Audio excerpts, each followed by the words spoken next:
এই যে বাজেটটা যাই আছে এটা কোন কোন জায়গাতে অগ্রাধিকার দিতে হবে তা বলছে সেবা খাতকে সম্প্রসারণ করতে হবে, মানে সেবার বিস্তার করতে হবে। সেই বিস্তারটাকে আমরা যদি ধরে নিই, যারা ম্যানেজেরিয়াল রোল বা পরিকল্পনার ডিটেলে যাব, যে সেটাকে যদি আমরা প্রাইমারি হেলথ কেয়ারে বেশি বিস্তার করি, আমরা যদি প্রমোটিভ প্রিভেন্টিভ খাতে নিয়ে যাই, তাহলে কিন্তু, এবং আরবানকে প্রাধান্য দিয়ে, যেটা সবচেয়ে অবহেলিত আরবান হেলথকে, সেইখানে যদি আরও অগ্রাধিকার দিই, এই কাজগুলোতে কিন্তু মন্ত্রণালয় বাজেট বলে দেবে না, কিন্তু ওখানে ইনবিটুইন লাইনটাকে আমরা কিন্তু ওইভাবে সম্প্রসারিত করা আমাদের দায়িত্ব। যে আসল যে কারণ,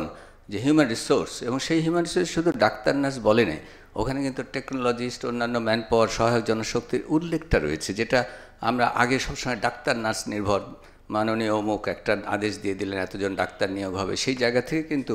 বেরিয়ে এসে হিউম্যান রিসোর্সের কথাটা কিন্তু সুন্দরভাবে বলা হয়েছে, যেটা আমরা মনে করি এটা খুব পজিটিভ বিষয়। যে প্রাইমারি হেলথ কেয়ার বা প্রিভেন্টিভ হেলথ কেয়ার দিতে গেলে এই যে সহায়ক জনশক্তি, সেই বিষয়টি উল্লেখ করা হয়েছে। প্রাইমারি না দিকে এমার্জেন্সি কেয়ার কতটা দিচ্ছে এবং কতটা সুলভে দিচ্ছে, সত্যি মূল্য নিয়ন্ত্রণের মাধ্যমে দিচ্ছে, কোয়ালিটি দিচ্ছে কিনা, এই পার্টগুলোকে নিয়ন্ত্রণ করতে হবে।